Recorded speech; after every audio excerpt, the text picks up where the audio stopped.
विज्ञान को बढ़िया से इंसान जान जाए तो जीवन में किसी तरह की कष्ट नहीं होगी, और कोई अगर कष्ट हो भी तो उसको आदमी आराम से दूर कर सकते हैं। इसलिए इन शब्दों को बहुत ही शांतिपूर्ण ढंग से हमें जानना है, समझना है और इसको समाज में पहुंचाना है। जितना ज़्यादातर लोगों तक पहुंचेगा उतना ही समाज का कल्याण होगा। तो जैसे कि पहले बताया, psychophysical longings concerning inborn instinct. यहां पर इनबॉर्न इंस्टिंक्ट क्या है? इनबॉर्न का मतलब होता है जन्मजात, इंस्टिंक्ट का मतलब वृत्ति, सहजात वृत्ति। ऐसे वृत्तियां जो जन्म लेते ही आपके साथ आता हो। जैसे देखेंगे कुछ बच्चे हैं, कुछ पशु है जिसका जो वृत्तिगत सहजात वृत्तियां ऑटोमेटिकली एक्सप्रेस हो जाता है। जैसे मनुष्य का लीजिए, मनुष्य का शिशु जब ये धरती पे आता है उसको कुछ ज्ञान नहीं है, अब तक तो मां के पेट में ही थे। लेकिन होता क्या है, जन्म लेने के तुरंत बाद उनको एहसास हो जाता है कि उनका भोजन क्या है। जैसे कि उनके मां नजदीक आते ही बच्चे का रोना बंद हो जाता है और मां के गोद में आते ही वो समझ में आता है ये मेरी मां है, अब मुझे ये दूध पिलाएगी। अर्थात मां के शरीर के सुगंध या तरंग से बच्चे को ये समझ में आ जाता है कि ये मेरी मां है, मेरा केयर करेगी।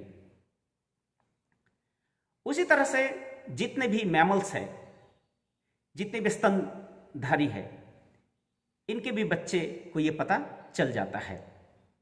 तो जो सहजात वृत्तियां, मान लीजिए देखिएगा छोटे बच्चे हैं, अच्छा थोड़ा सा ठंड लगते ही, अगर ठंड लग गया तो अचानक हो सकता है वो यूरिनेट कर दे। तो ये सब क्या है, ये यूरिनेट करते हैं, ठंड लग जाने, इसको कैसे, ये सहजात वृत्तियां हैं।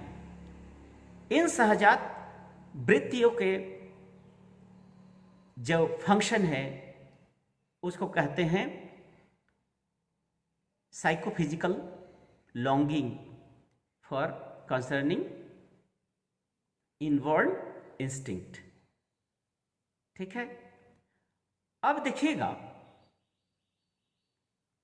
जैसे कुत्ते का बच्चा है, कुत्ते का बच्चा, बिल्ली का बच्चा, उसके आंखें नहीं खुलती है, 4-5 दिन के बाद ही आंखें खुलती है, किंतु उसे पता चल जाता है कि उसकी ये माँ है, माँ उसको दूध पिलाएगी या सुरक्षा देगी। इसी को कहते हैं सहजात वृत्ति। उसको समझ में आ जाता है, ये जन्म से ही वो गुण उसमें डेवलप्ड है। ठीक है। तो ये जो माइक्रोसाइकिक जो लॉन्गिंग है, माइक्रोसाइकिक का मतलब ये होता है अनुमन का जो वृत्ति है, जिधर वो खींचा चला आता है। ठीक है, उसी को लॉन्गिंग्स हम कहते हैं। देखिएगा, जैसे मान लीजिए, अगर मान लीजिए नॉन लिविंग बींग्स है, नॉन लिविंग बींग्स का मतलब होता है अजीवित वस्तु, उनको भी इंस्टिंक्ट है। क्या है?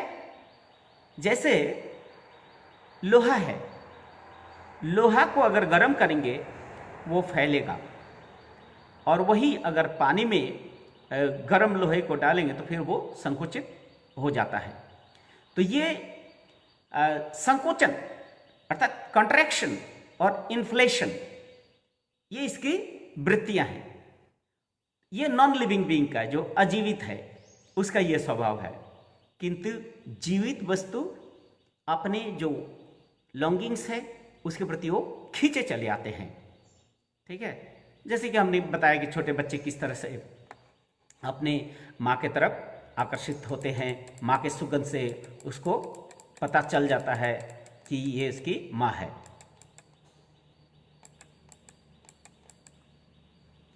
किंतु ये जो मनुष्य का जो लॉन्गिंग है किसके लिए है? जैसे ये भोजन है, हम जब भोजन करते हैं, ये भोजन किसके तरफ जा रहा है? ये जो भोजन है ये क्रूड है, ये फिजिकल है, भौतिक है, इसकी तरंगे अलग हैं। लेकिन ये लॉन्गिंग्स आपको साइकिक भी हो सकता है, अर्थात पेबुलम। पेबुलम का मतलब होता है जिस वस्तु से हमें आनंद मिलती है, जिस वस्तु से हमारे मन को तृप्ति मिलती है, उसी को बोलते हैं पेबुलम। किसी व्यक्ति को अगर आकर्षण है किसके प्रति? उनके स्वीट के प्रति, तो वो क्या हो जाएगा? उसकी पेबुलम होगी, जिसके द्वारा उसकी भूख निवृत्ति होती है।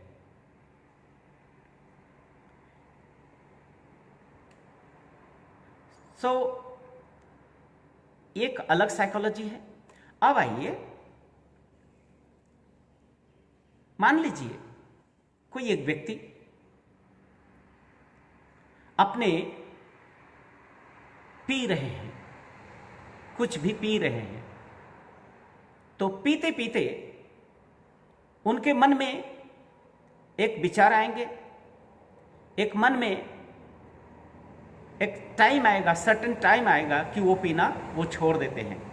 अर्थात उनको पता चल जाता है कि उनको कब कितना पीना है और कब तक पीना है।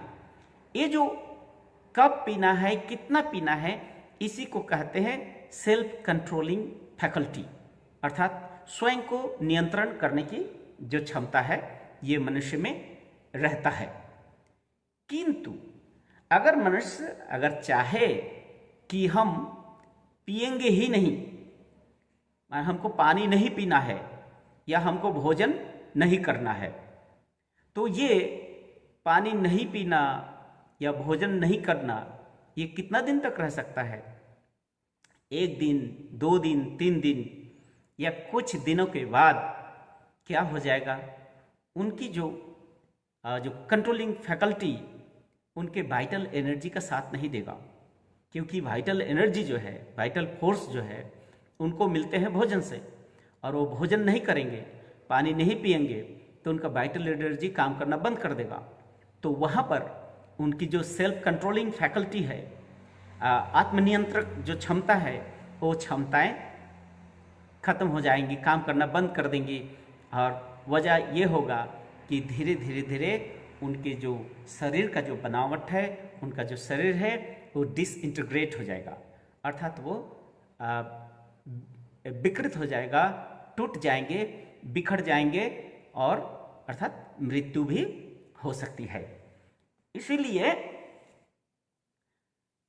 ये जो सेल्फ कंट्रोलिंग जो फैकल्टी है उसका एक लिमिटेशन है। और एग्जाम्पल है, जैसे मान लीजिए आप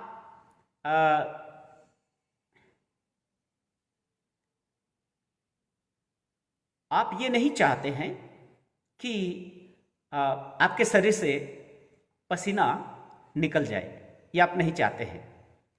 अब अगर मान लीजिए पसीना नहीं निकलना चाहते हैं, मान लीजिए एक साथ एक समूह, एक ग्रुप, वो मनुष्य हो या कोई भी जीव हो, वो चाहते हैं कि उनके शरीर से पसीना नहीं निकले, पर्सपिरेशन नहीं हो। तो अगर पर्सपिरेशन नहीं हो, अगर आप सोचना शुरू कर दें कि पर्सपिरेशन नहीं हो, तो क्या होगा? धीरे धीरे धीरे जो रोम है हमारे शरीर में, जो हेयर्स है, उस शरीर का रोमकूप जो है वो धीरे धीरे वो बंद हो जाएंगे। और वो अगर बंद हो जाते हैं तो क्या होगा? धीरे धीरे धीरे धीरे क्या होगा? आपके जो शरीर का जो ब्लैडर है और किडनी है, किडनी को ओवर फंक्शन करना पड़ेगा, ज़्यादा फंक्शन करने पड़ेंगे अगर मेंटल फोर्स आप इस तरह से अप्लाई करते जाएंगे। तो आप देखेंगे कभी कभी ऐसा होता है, तो उसके बाद क्या होगा? बॉडी का इंटरनल पार्ट है, धीरे धीरे धीरे धीरे ट्रांसफॉर्म हो जाएंगे। उस किडनी, पेंक्रियाज, ये सबको बहुत ज़्यादा फंक्शन करना पड़ेगा। हो सकता है उसमें अगर भूमा अर्थात परमात्मा की सपोर्ट मिले तो उसके साइकोफिजिकल जो स्ट्रक्चर है उसमें एक बहुत बड़ा परिवर्तन आ सकता है। जैसे आप देखे होंगे जिराफ का जो गर्दन है बहुत लंबा है। वो लंबा क्यों हुआ है? क्योंकि वो ऐसे परिस्थितियों में रहा है, मान लीजिए पहले डोंकी या जेब्रा जैसा रहा हो, किंतु ऐसे परिस्थितियों में रहा हो जहां पर उनका जो खाद्य है, भोजन है, जिसके द्वारा अपने फिजिकल एग्जिस्टेंस को मेंटेन करेंगे, वो काफी दूर है, अर्थात लंबे लंबे ऊंचे पेड़ हैं। तो क्या होता है, उसको धीरे धीरे धीरे धीरे ऊपर की ओर देखते देखते देखते देखते उनसे मानसिक स्ट्रक्चर में परिवर्तन आते हैं। मन सोचता है कि और मेरा खास अगर मेरा गर्दन ऊंचा होता, लंबा होता, ऐसे सोचते सोचते हो सकता है कई हजार साल लग गए हैं, धीरे धीरे उसके गर्दन लंबे हो गए हैं। तो उनके जो पहले का स्ट्रक्चर है वो परिवर्तन हो गया है। तो इस तरह से जो स्ट्रॉन्ग जो कलेक्टिव जो मन की जो सोच है वो मनुष्य के साइकोफिजिकल स्ट्रक्चर में चेंजेस ला देते हैं। तो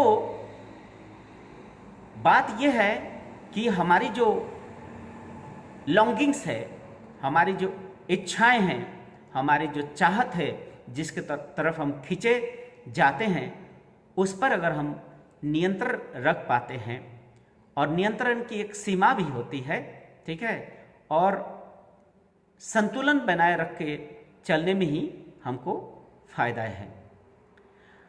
दूसरा जो पॉइंट्स है वह है साइको फिजिकल लॉन्गिंग फॉर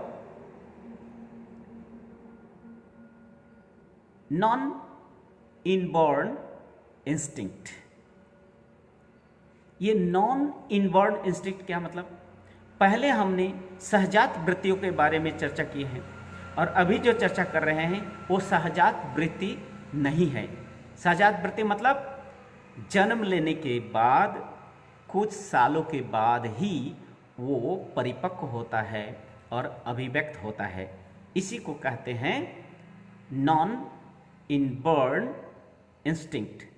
जैसे मान लीजिए, जैसे छोटे बच्चे होते हैं, छोटे बच्चे को उनको पहले आकर्षण सिर्फ और सिर्फ उनके माँ से होता है, उनके माँ के प्रति। क्योंकि वो अपने सहजात वृत्तियों के द्वारा जानते हैं कि हमारी माँ है, ये हमारी केयर लेंगी, ये मेरी दूध पिलाएंगी, इसलिए उनसे सिर्फ उन्हीं से अटैचमेंट होता है, किंतु बाकी दुनिया से उनको कोई विशेष कोई फर्क नहीं पड़ता है, कोई विशेष अटैचमेंट नहीं होता है।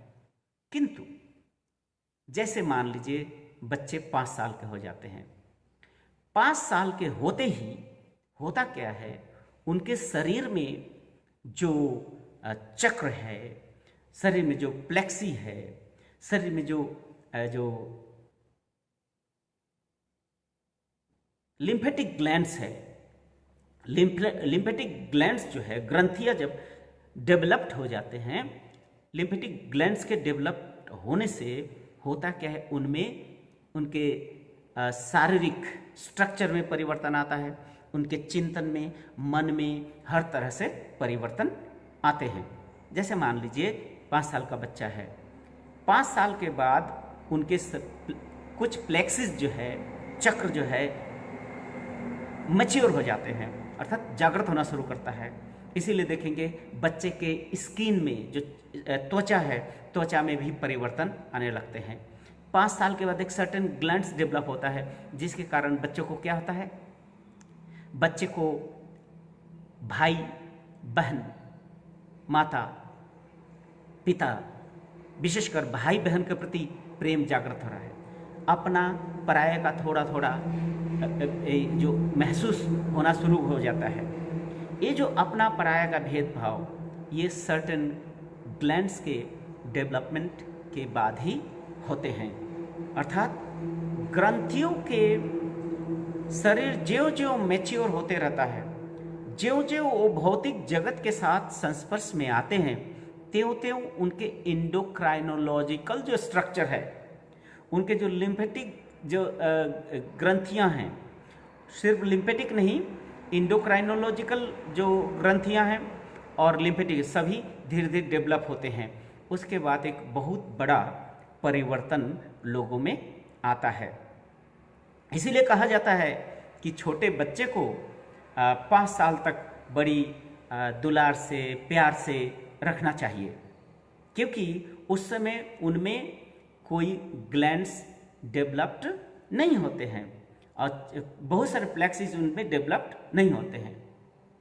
इसीलिए ज्यों ज्यों समय का मैच्योर होता है, 5 साल लगते हैं उनको मैच्योर होने में, और 5 साल के बाद धीरे धीरे उनमें शर्म, लज्जा, अपना पराये का ये भेदभाव आना शुरू होता है। इसीलिए ये 5 साल बहुत ही कोमल और सेंसिटिव, गार्जियन माँ बाप को बहुत ही रिस्पॉन्सिबल होना पड़ेगा, क्योंकि बच्चे जन्म तो हो गए, लेकिन उस बच्चे को हम किस तरह से डायरेक्शन देंगे, क्योंकि जो वो धरती के संपर्क में आता है, बहुत सारे प्रश्न उनके मन में आता है। ये धरती उनके लिए नया है, सारी चीज नई चीज है, चारों तरफ से वो प्रश्न पूछना शुरू करता है, ये क्या है, ये क्या है। इतना प्रश्न करेंगे कि लगता है कि ये प्रश्न का ही बॉक्स है क्या, चैटर बॉक्स बोलते हैं, क्योंकि उनमें आकुति है, आग्रह है धरती को जानने की। और 5 साल के बाद उनमें एक परिवर्तन आता है। किंतु अब आइए, जैसे कि हम ग्रंथियों का चर्चा शुरू कर दिए, ग्लैंड्स का चर्चा कर दिए, हार्मोन के सिक्रेशन की बातें कर रहे हैं, तो ये जो बायोसाइकोलॉजी है, अर्थात हमारे बायोलॉजिकल स्ट्रक्चर में जो परिवर्तन आ रहे हैं, उस परिवर्तन से हमारे मन में क्या परिवर्तन हो रहे हैं, हमारे मानसिक क्या परिवर्तन आती हैं, ये हम लोग धीरे धीरे करेंगे। तो बाबा यहां पर कुछ विशेष ग्रंथियों के बारे में चर्चा किए हैं, और इस विशेष जो ग्रंथियां हैं, एक सर्टेन टाइम के बाद ही वो सक्रिय होता है, और उस सक्रिय होने के बाद उनके शरीर में एक विशेष प्रकार का परिवर्तन आता है, साथ साथ मन में भी परिवर्तन आता है। आज तक हम लोग जो एंडोक्राइनोलॉजी पढ़े हैं, सिर्फ हम लोग जानते हैं इसका शारीरिक इफेक्ट क्या है, किंतु बाबा आनंद मूर्ति जी ने बायोसाइकोलॉजी में ये बता दिए हैं कि जिस तरह से शारीरिक परिवर्तन होता है, उस तरह से मानसिक परिवर्तन भी होते हैं। बायोसाइकिक स्ट्रक्चर में भी चेंजेस आते हैं। तो अब आइए हम एक ग्रंथि के बारे में चर्चा करते हैं। जैसे टेस्टिस, जेंट्स में, पुरुष में टेस्टिस है, और फीमेल में ओवरीज है। तो टेस्टिस ग्रंथि के डेवलपमेंट से क्या होता है और ये कब डेवलप होता है? टेस्टिस ग्रंथियों का डेवलपमेंट गर्म देशों में 12 साल या 13 साल में होता है, और ठंडे प्रदेशों में 14 या 15 साल में होते हैं। मतलब थोड़ा सा 1-2 साल का डिफरेंसेस ये होते रहते हैं, ये ग्रंथियां। अब देखेंगे 12 साल की उम्र में ज्यों ही टेस्टिस एक्टिवेट, सक्रिय होने लगते हैं, तो बच्चे में एक विशेष प्रकार की सेंस ऑफ रिस्पॉन्सिबिलिटी जागृत होती है, कर्तव्य बोध, दायित्व बोध जागृत होता है। 12 साल के पहले बच्चे को यह समझ में नहीं आता है क्या राइट है क्या रॉन्ग है, उतना सोचते भी नहीं कि 12 या 13 साल के बाद ये सेंस, ये ड्यूटीफुलनेस ये मनुष्य में जागृत होता है। ज्यों ही जागृत होता है तो उस समय अपने पिता का या माता का आज्ञा का पालन करने में उन्हें अच्छा लगता है, गर्वबोध होता है। दे फील प्राउड कि मैंने अपने पिता का आज्ञा का पालन किया है। तो सर्टेन चेंजेस आते हैं। अब यही टेस्टिस ग्रंथि, उसमें जो हार्मोन है टेस्टोस्टेरोन, जिसको बोलते हैं टेस्टोस्टेरोन, ये जो हार्मोन है, ये हार्मोन के कम क्षरण से क्या होता है और ज़्यादा क्षरण से क्या होता है। ये हार्मोन अगर शरीर से कम क्षरण होता है तो, अगर नॉर्मल क्षरण होता है तो वो उसमें ड्यूटीफुलनेस जागृत होगा, और उसमें ओवर सेक्रेशन अगर होता है, ओवर सेक्रेशन हाई अर्थात हाइपर सेक्रेशन होता है टेस्टोस्टेरोन, तो उससे होता है क्या कि बच्चे में रेशनलिटी जागृत होता है। रेशनलिटी का मतलब ही है युक्ति, लॉजिक जागृत होता है। और ऐसे समय में देखेंगे पिता अगर अपने बच्चे को, बेटा जरा ऐसा करो तो अगर बच्चे को लगता है कि नहीं अच्छा है, तुरंत वो रिएक्ट करेंगे, नहीं पिताजी जो बोल रहे हैं आप सही नहीं है, अर्थात उसमें सोचने समझने की क्षमता, रेशनलिटी जागृत हो जाती है।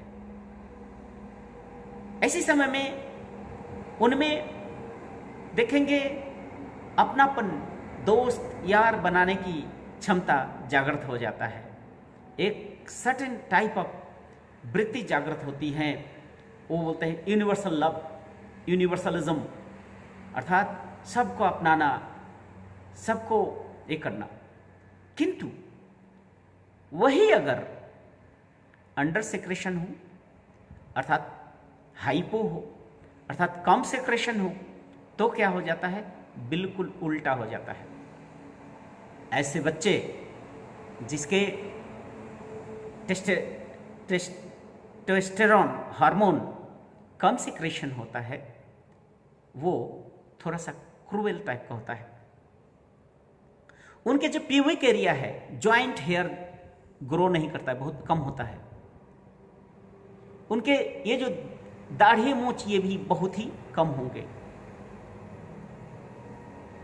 और इससे पता चल जाएगा, और वो बच्चे बहुत ही क्रूएल प्रकृति होंगे। सिर्फ क्रूएल ही नहीं, ऐसे व्यक्ति कभी कभी क्या होता है,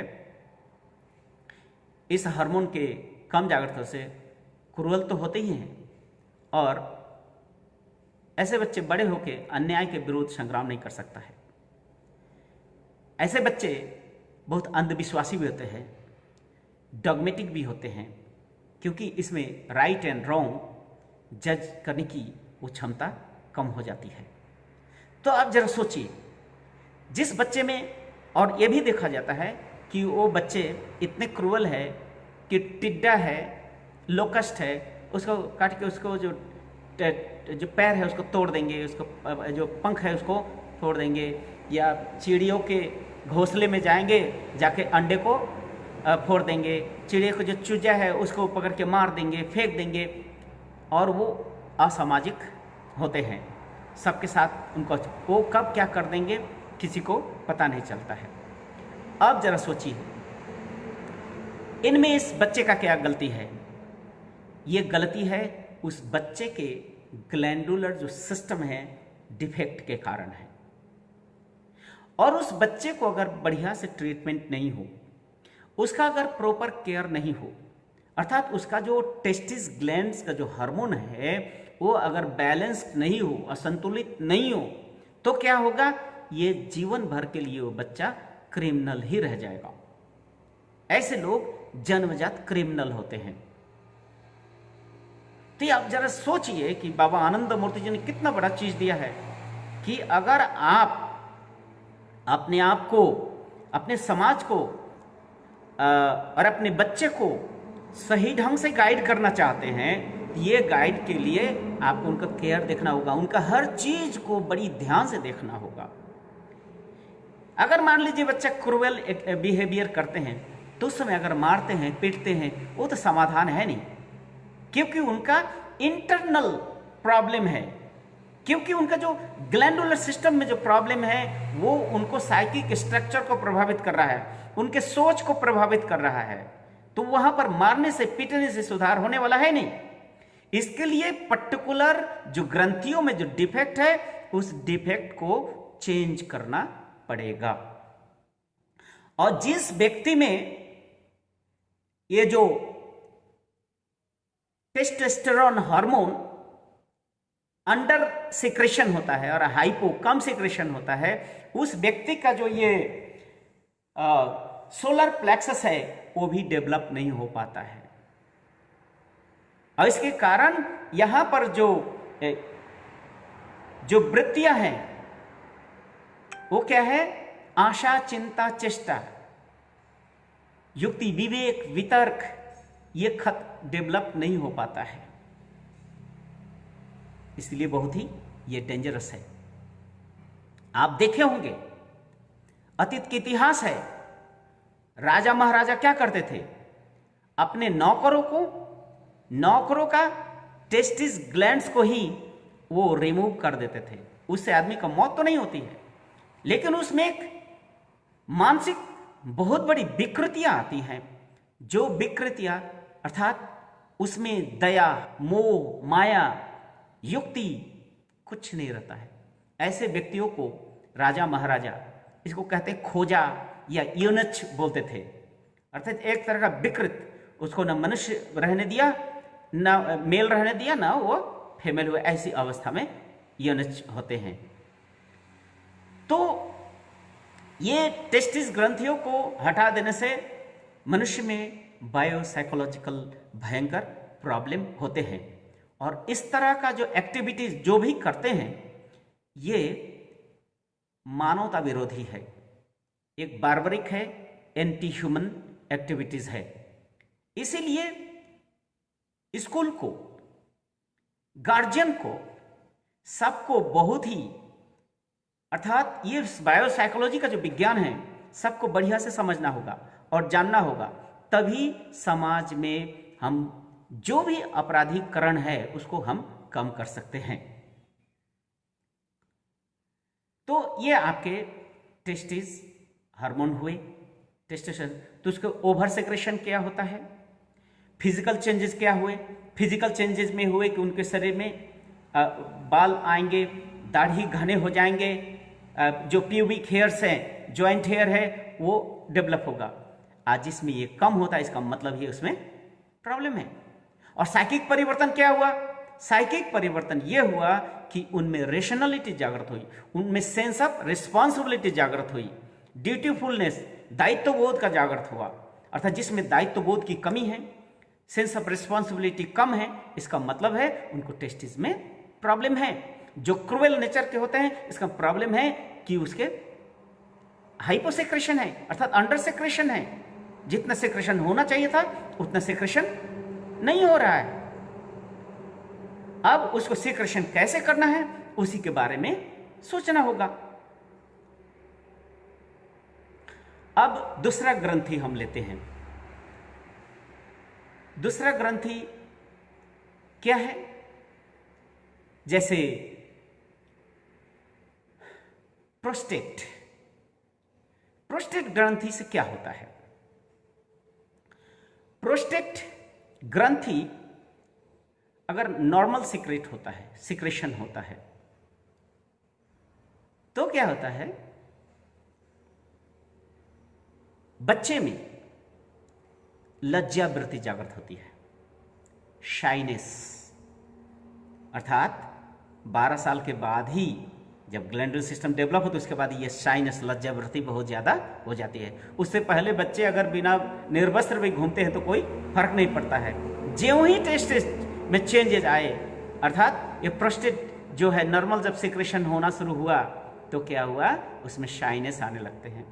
और कुछ हद तक यहाँ पर ये जो शाइनेस है, ये लज्जा वृत्ति है, बहुत हद तक इम्पोज्ड भी है, आरोपित है, मैंने आरोपित करते हैं। ये दोनों चीज़ फैक्टर काम करते हैं, किंतु स्वाभाविक रूप में प्रोस्टेट के नॉर्मल सेक्रेशन से ही मनुष्य में शाइनेस या लज्जा वृत्ति जागृत होती है।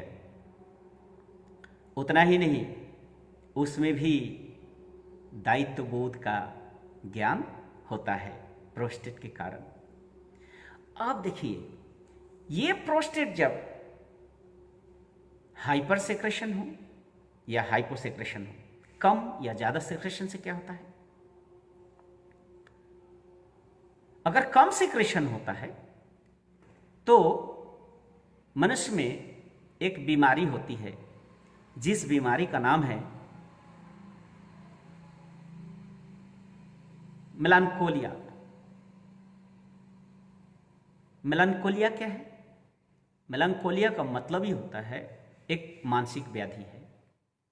उसमें उसके मन में ऐसे विचार आते हैं कि मेरा ये इस धरती पे आने से क्या मतलब हुआ, मैंने कुछ भी नहीं कर पाया, ये परमात्मा ये धरती बनाया ही किस लिए है, ये सृष्टि व्यर्थ है।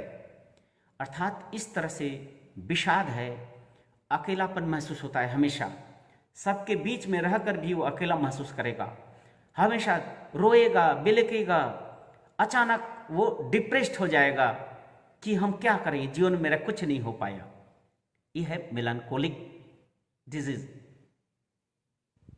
और अगर हाइपर सेक्रेशन होता है तो क्या होता है?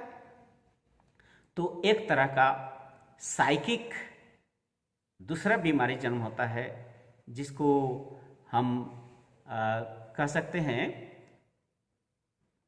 प्रेत दर्शन, हेलुसिनेशन। अर्थात उनको दिन में भी भूत दिखाई देगा, यहां भूत है, वहां भूत है। हो सकता है रस्सी को ही वो सांप समझ के डर जाए। अगर सांझ के वक्त अगर केला का पत्ता हिले तो समझेगा कोई भूत है। तो ये एक तरह का मानसिक व्याधि जागृत होता है। इसीलिए प्रोस्टेट ग्लैंड को बैलेंस रखना बहुत ही जरूरी होता है। प्रोस्टेट से दायित्वबोध, सेंस ऑफ ह्यूमर जागृत होता है, सेंस ऑफ रिस्पॉन्सिबिलिटी भी जागृत होती है। इसीलिए इसको बैलेंस्ड प्रोपोर्शन में रखना होगा। इसीलिए ऐसा कुछ देखेंगे जिसमें इस तरह के मेलांकोलिक है, उसको न डांटेंगे, उसको केयर लेंगे, उनके जो उसका कारण को ढूंढ के उस ग्रंथियों के से जुड़ा हुआ जो समस्याएं हैं उसको अगर हम दूर करेंगे, दूर करने का उपाय है, यौगिक व्यवस्था में है।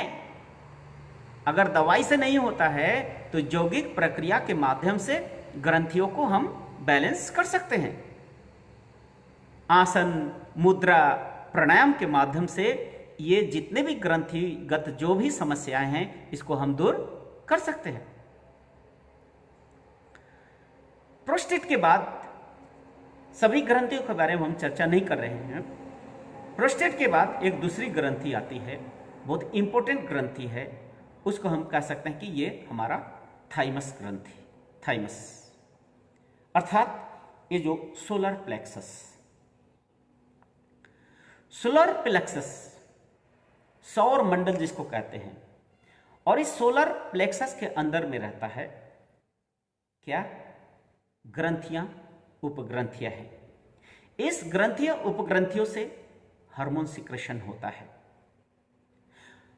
जैसे कि मैंने कहा कि अगर टेस्टिस में डिफरेंसेस आता है, टेस्टिस हार्मोन में प्रॉब्लम आते हैं, अगर इम्बैलेंसेस होते हैं तो ये भी, अगर वो अनडेवलप्ड हो, अंडर सेक्रेशन हो तो दिक्कतें होती है। अर्थात ये सोलर प्लेक्सस उसके द्वारा प्रभावित होते हैं। सोलर प्लेक्सस एक इतना नाजुक और सुंदर है कि इसमें जितने भी उच्च वृत्तियां हैं, जैसे आशा, आकांक्षा, चिंता, चेष्टा, विवेक, वितर्क, अनुताप अर्थात आशावाद, कुछ बहुत बड़ी कुछ करने की जो आशा जागृत होता है आशावाद, इससे चेष्टा, कुछ बहुत ज्यादा कुछ करेंगे, ये चेष्टा। और जब ये सोलर प्लेक्सस प्रॉपरली डेवलप्ड नहीं हो पाता है तो क्या होगा, ये जितने भी अच्छे वृत्तियां हैं ये संकुचित हो जाएंगे और वो व्यक्ति क्या हो जाएगा, क्रूअल। जैसे सोलर प्लेक्सस अगर डेवलप नहीं होगा तो बहुत ही दिक्कतें आएंगी। जैसे मान लीजिए महिलाओं, अगर सोलर प्लेक्सस डेवलप नहीं हुआ तो इंसान जो है दायित्वहीन हो जाता है, इरेस्पॉन्सिबल हो जाता है, विवेकी हो जाता है, राइट एंड रॉन्ग जज जो क्षमता है उसमें खत्म हो जाती है। At the same time cruel भी होता है, भयंकर क्रूएल हो जाएगा वो व्यक्ति, बहुत क्रूएल हो जाएगा।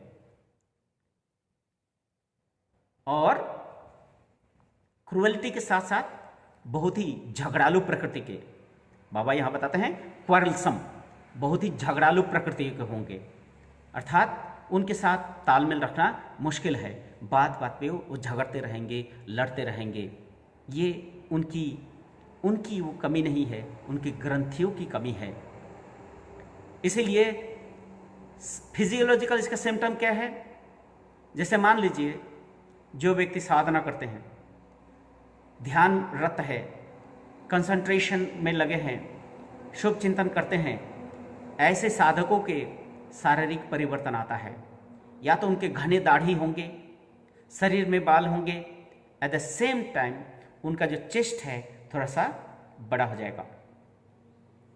जो भी साधक होंगे, उच्च कोटि के साधकों को देखेंगे उनका ब्रेस्ट होगा।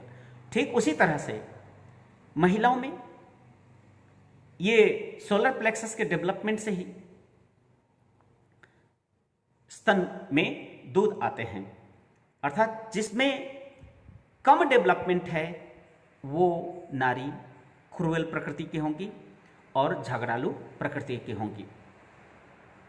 इसीलिए ये जो सोलर प्लेक्सस बहुत ही इंपॉर्टेंट है और इसको बैलेंस करने के लिए यौगिक प्रक्रियाएं हैं, आसन है। जैसे इस सोलर प्लेक्सस को ठीक करने के लिए भुजंगासन बहुत ही इंपॉर्टेंट आसन है। भुजंगासन हुए, धनुरासन हुए, ये सब आसन करने से ये सोलर प्लेक्सस का जो हार्मोनल जो सिक्रेशन है, थाइमस जो है, इसका सिक्रेशन बहुत अच्छा होता है। तब जरा सोचिए कि ये जो सोलर प्लेक्सस के अगर इसको काट के निकाल दिया जाए तो आदमी एक मिनट एक पल भी जिंदा नहीं रह सकता है, कुछ नहीं रहेगा, मर जाएगा। टेस्टिस को काटने से वो जीवित रहता है, किंतु सोलर प्लेक्सस को अगर खत्म कर दिया जाए आदमी जिंदा नहीं रह सकता है, वो खत्म हो जाएगा। इसीलिए ये जो भी समाज में और व्यक्तियों में जो परिवर्तन, ये जो समस्याएं अगर देखते हैं, बहुत गौर से अगर गौर फरमाएंगे तो देखेंगे ये समस्या दिखेंगे बहुत लोगों में, और उसको हम इग्नोर करते हैं, उसको क्रिमिनल झगड़ालू समझ के छोड़ देते हैं, या तो क्रिमिनल समझ के उसको अवॉइड करते हैं, इसको पनिश करते हैं, बार बार उनके गलतियों को हम उजागर करते हैं और उनके गलतियों को बार बार हम खोदते हैं कि ये गलत आदमी है, गलत आदमी है। लेकिन उस बेचारे की कोई गलती नहीं, उसको ग्रंथियों की प्रॉब्लम है। इसीलिए समाज को इस चीज को बहुत ही बारीकी से देखना चाहिए और चलना चाहिए। अब आइए, दूसरा ग्रंथि है ये थायराइड। थायराइड ग्रंथि क्या है? थायराइड ग्रंथि का कई उपाय है। थायरॉक्सिन जो हार्मोन सीक्रेट होते हैं, इसका ओवर और अंडर सेक्रेशन से बहुत सारे, जैसे मान लीजिए अगर हाइपो है तो उल्टा होगा, कम सिक्रेशन है तो मोटापा बढ़ेगा और हाइपर होने से दुबले हो जाएंगे। हाइपो होने से मोटापा और हाइपर होने से दुबला, बहुत सारे ऐसे सिम्टम दिखेंगे आपको। जैसे हाइपर हो जाएगा तो शरीर दुबले पतले, आंखें बड़ी बड़ी हो जाएंगी, हाँ, और हमेशा तनी हुई आंखें, चिंताग्रस्त। जैसे कभी कभी मान लीजिए ऐसे व्यक्ति इरिटेबल, चिड़चिड़ापन बहुत ज़्यादा उनमें होता है। ऐसे व्यक्ति मान लीजिए अगर कहीं खड़े हैं, अगर उनको मान लीजिए कि रास्ते पे खड़े हैं, चौराहे पे, अगर आप पूछेंगे भाई अमुक जगह कहाँ है, तो आपको जगह का नाम तो बताएंगे नहीं, उल्टा आपको बोलेंगे दुनिया में ही एक व्यक्ति पड़ा हूँ जो मेरे सामने आए हो, मेरे साथ आए हो मुझे पूछने के लिए, आया हमसे पूछने के लिए, हैं, दूसरा आदमी से नहीं पूछ सकते हो, जानकर नहीं आ सकते हो, इतने सारे बातें कर देंगे लेकिन आपको बताएंगे नहीं। अर्थात उनके ग्रंथियों की हाइपर सेक्रेशन के कारण होता है, उनको नींद नहीं आएगी। और जिनको हाइपोसेक्रेशन, कम से अंडर सेक्रेशन होता है, वो व्यक्ति क्या होते हैं, वो व्यक्ति हैवी, शरीर में भारीपन, मोटापन, स्थूलता आ जाएंगे, खूब सोएंगे, फिर भी नींद पूरी नहीं होगी। ऐसे इससे होता है। और इसमें फिजिकल चेंजेस क्या है, आवाज जो है, मीठापन, अगर नॉर्मल सेक्रेशन हो तो आवाज में मीठापन आएगा, आवाज में भारीपन आएगा। तो ये सारे ये जो विशुद्ध चक्र है, इस विशुद्ध चक्र में निहित जो थायराइड है, जिसके कारण ये सारे होते हैं, इस तरह के परिवर्तन होते हैं। इसलिए ग्रंथियों, ये जो बायोसाइकोलॉजी, साइंस ऑफ बायोसाइकोलॉजी है, इसको जानना बहुत ही जरूरी है, बहुत बहुत जरूरी है। नहीं तो इंसान हमेशा धोखा खा जाता है कि मेरे बच्चे, मेरे भाई, मेरे बहन, इनका स्वभाव इस तरह का क्यों हो रहा है। इसके पीछे देखना होगा, इसके पीछे वही काम है, वही ग्लैंडुलर सिस्टम ही काम कर रहा है। अर्थात बायोसाइकोलॉजिकल डिसऑर्डर होता है, एंडोक्राइनोलॉजिकल डिसऑर्डर के कारण होता है। और जानते हैं, ये जितने भी ग्रंथियां हैं, ये ग्रंथियां फंक्शन करने के लिए और ये हार्मोन सीक्रेशन के लिए, इसमें क्या होता है, इसके लिए रॉ मटेरियल चाहिए, इसके लिए फ्यूल चाहिए। अब फ्यूल क्या है, जितने ग्रंथियां हैं इस सब के लिए है लिम्फ, LYMPH, लिम्फ। और लिम्फ प्राप्त होता है क्लोरोफिल से। क्लोरोफिल जितना कंज्यूम करते हैं उतना ही ज़्यादा लिम्फ प्रोडक्शन होता है। और लिम्फ अगर ज़्यादा प्रोडक्शन होता है और वही लिम्फ जब ग्रंथियों में जाता है, जैसे टेस्टिस ग्रंथि के बारे में मैंने कहा, टेस्टिस ग्रंथि में लिम्फेटिक ग्लैंड सप्लाई कर रहा है, और ज़्यादातर जो लिम्फ है वो लिम्फेटिक ग्लैंड ब्रेन को सप्लाई करता है, ब्रेन सेल्स उसे न्यूट्रिशन होता है, उनको न्यूट्रिशन मिलती है। किंतु जैसे पिट्यूटरी ऑर्डर दिया टेस्टिस को कि तुम टेस्टोस्टेरोन हार्मोन सिक्रेशन करो, तो करेगा कैसे? अगर वहां लिम्फ का सप्लाई नहीं होगा, लिम्फ ही धीरे धीरे क्या चीज में कन्वर्ट हो जाता है, सीमेन में कन्वर्ट होता है। लिम्फ सीमेन में कन्वर्ट होता है। अर्थात ये लिम्फ अगर बहुत है और यूज नहीं हुआ, उस शरीर में यूटिलाइज नहीं हुआ, तो क्या होगा, वो टेस्टिस में जाके वो स्टिमुलेट होगा, स्टिमुलेट अर्थात सेक्स फीलिंग का जागृत करता है। अर्थात पिट्यूटरी कराता है ये काम, ऑर्डर देता है उसको। तो लिम्फ का बहुत बड़ा रोल है। ये जितने भी ग्रंथियां हैं, वो टेस्टिस हो, ओवरीज हो, प्रोस्टेट हो, एड्रिनलिन हो, थाइमस हो, थायराइड हो, पैराथायराइड हो, पिट्यूटरी हो, पिनियल हो, ये सबको फंक्शन करने के लिए और उससे हार्मोन सिक्रेशन के लिए जो कच्चा माल, रॉ मटेरियल, फ्यूल की जरूरत है, वो है लिम्फ। इसलिए देखिएगा, लिम्फ जो कार्निवोरस एनिमल होता है, मांसाहारी जो जीव होते हैं, वो एनिमल प्रोटीन है, और एनिमल प्रोटीन में क्लोरोफिल बहुत ही कम मात्रा में होता है। इसलिए जितने भी कार्निवोरस एनिमल है उसमें मिल्क भी बहुत कम होता है, और जितने शाकाहारी है वो क्लोरोफिल बहुत ज़्यादा लेते हैं। इसके कारण देखेंगे काऊ जो है बहुत ज़्यादा दूध देती है, इसलिए ज़्यादा चल नहीं पाती है।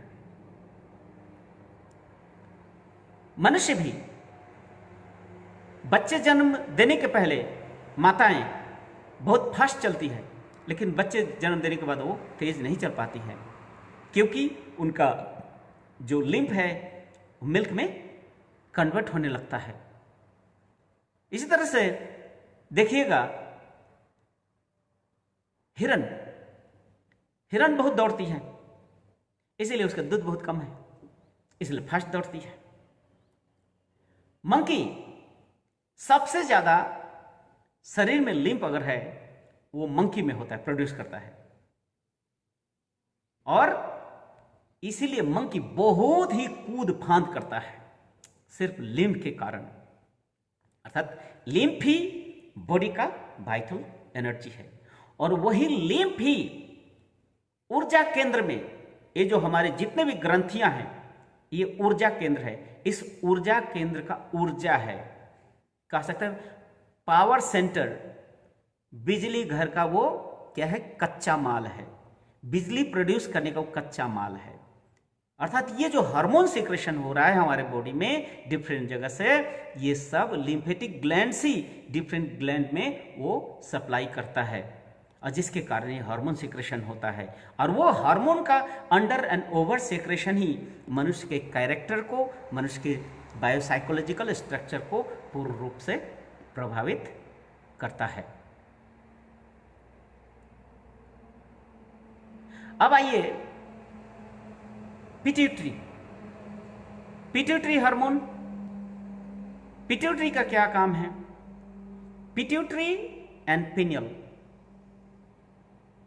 पिट्यूटरी जो ग्रंथि है, इसको कह सकते हैं साइको स्पिरिचुअल है, अर्थात मानस आध्यात्मिक है। जिस व्यक्ति का पिट्यूटरी डेवलप्ड है, प्रॉपरली फंक्शन कर रहा है, वो इंटेलिजेंट होंगे, वो इंटेलेक्चुअल होंगे। उतना ही नहीं, मान लीजिए इस जन्म में आप साधना जगत में एकाग्रता में बहुत आगे बढ़े, साधना अध्ययन में बहुत आगे रहे, आपकी मृत्यु हो जाती है। नेक्स्ट लाइफ में 12-13 साल होते ही ज्यों ही आपको अगर आध्यात्मिक गुरु मिल जाते हैं, अगर गाइडलाइन, तो आपकी आध्यात्मिक उन्नति बहुत फास्ट होगी। आपकी बौद्धिक जगत में बहुत ही फास्ट आपकी डेवलपमेंट होगी, और बहुत ही जल्दी वो जीवन के जो परम पद है, मोक्ष को भी प्राप्त कर सकता है। उसके बाद पिनियल होता है, ये सहस्र से थोड़ा सा नीचे पिनियल ग्रंथि में अगर आदमी ध्यान करता है, अर्थात हार्मोन सिक्रेशन होता है melatonin and serotonin. Melatonin nerves को कूल करता है, काम करता है। सेरोटोनिन शरीर को ज्यादा एक्टिवेट करता है। आपको याद रखना चाहिए, बहुत लोग सुबह 9, 10, 11 बजे तक सोते रहते हैं, ये उनके लिए अच्छा नहीं है। क्यों अच्छा नहीं है? क्योंकि ये जो साइंस ऑफ बायोसाइकोलॉजी है इसके विरुद्ध में है। कैसे? क्योंकि ये शरीर का नियम है, ये बायोसाइकिक सिस्टम है, बायोलॉजिकल सिस्टम है कि सूर्योदय के साथ साथ सेरोटोनिन सीक्रेट होता है और सेरोटोनिन माइंड को एंड बॉडी को एक्टिव कर देता है। और जब माइंड बॉडी एक्टिवेट हो गया, उस समय अगर आपने आपको जबरदस्ती सोने का कोशिश करेंगे, उस समय तो अपने उल्टा पुल्टा स्वप्न आपके दिमाग में आएंगे ही, साथ साथ आपके शरीर भी कमजोर हो जाएंगे और दिमाग भी डल हो जाएगा। इसीलिए सूर्योदय के बाद सोना ये जो बायोसाइकोलॉजिकल साइंस अलाउ नहीं करता है।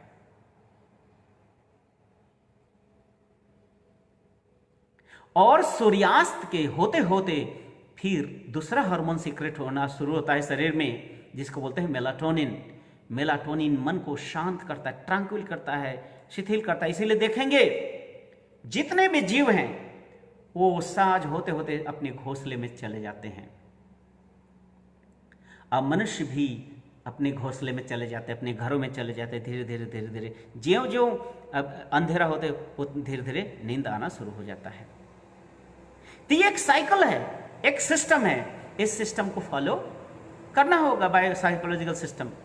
मेलाटोनिन का अगर ओवर सेक्रेशन होता है तो मनुष्य आध्यात्मिक जगत में, बौद्धिक जगत में, इंट्यूशनल जगत में बहुत ही आगे बढ़ जाता है, बहुत ही आगे बढ़ जाता है।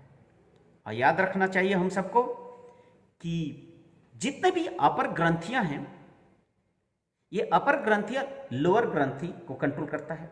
लोअर ग्रंथि और लोअर से लोअर ग्रंथियों को नियंत्रण करता है। अर्थात लिम्फ ज्यादा सप्लाई कहां हुआ? ब्रेन में हुआ, अर्थात ये दिमाग में हुआ। यहां कंज्यूम हो गया तो पिट्यूटरी में आया, फिर यहां से जो बचा वो थायराइड में, यहां से बचा वो थाइमस में, यहां से बचा वो एड्रेनलिन, उसका जो बचा आपको टेस्टिस या ओवरीज में जाता है। इस तरह से फिल्टर होके जाता है। अर्थात यहां पर एक बहुत ही सोचने वाली चीज है। अगर आपका माइंड का डाइवर्शन, चैनलाइजेशन अगर अपवार्ड हो, अर्थात जो ही आप ये जो अपवार्ड मतलब मेडिटेशन के 4 डायमेंशन हैं।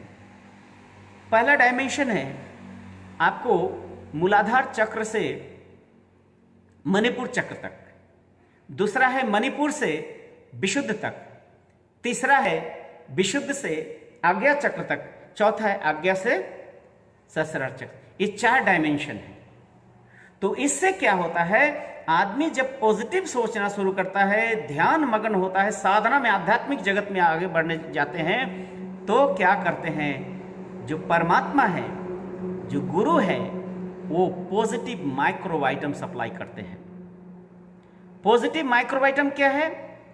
ये ग्रंथियों के माध्यम से, ग्रंथियों के माध्यम से, पॉजिटिव माइक्रोवाइटम के माध्यम से मनुष्य के जितने ग्रंथियां हैं उसको पॉजिटिवाइज करते हैं।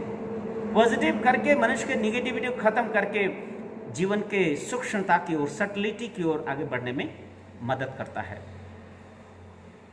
इसीलिए जैसे कि मैंने पिनियल ग्लैंड्स के बारे में बोला कि जो भी बच्चे हैं, बहुत सारे माँ बाप है, बच्चा रात भर पड़ा है, दिन में सोता है, ये जो साइकोलॉजी है गलत है। बच्चे को सर्टेन लिमिटेशन तक रात में पढ़ना चाहिए, क्योंकि वो नींद का समय है, वो बायोसाइकोलॉजी के अनुकूल है।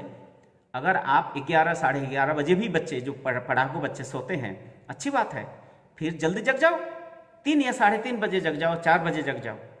उसके बाद अगर सोते हो, वो तुम्हारे लिए काल है, तुम्हारे जीवन की प्रगति के लिए बाधा है।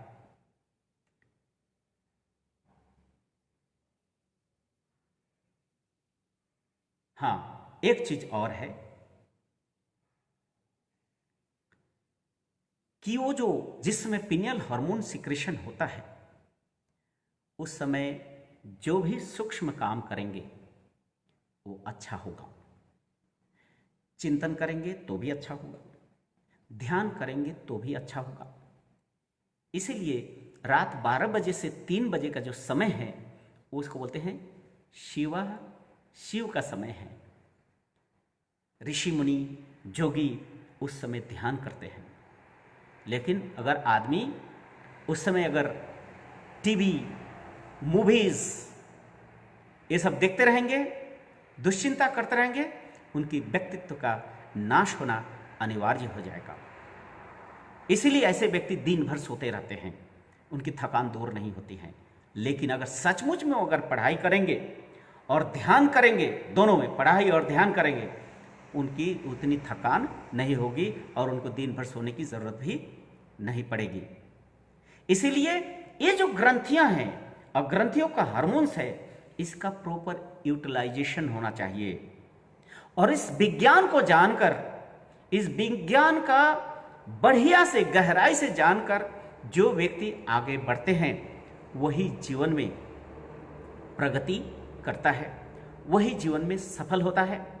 और जीवन में सफलता का मतलब सिर्फ पैसा कमाना या नौकरी नहीं है। जीवन की सफलता का मतलब ही होता है परम पद की प्राप्ति, आध्यात्मिक जगत में उनकी प्रगति। अर्थात जितने भी क्रूड जड़ अभिव्यक्तियां हैं, जड़ चिंतन है, सबको डाइवर्ट करके अर्थात सूक्ष्मता की ओर इंसान को पिनियल ग्रंथि की ओर बढ़ाना होगा, फिर सहस्रार चक्र की ओर बढ़ाना होगा। यही है साइंस ऑफ बायो साइकोलॉजी।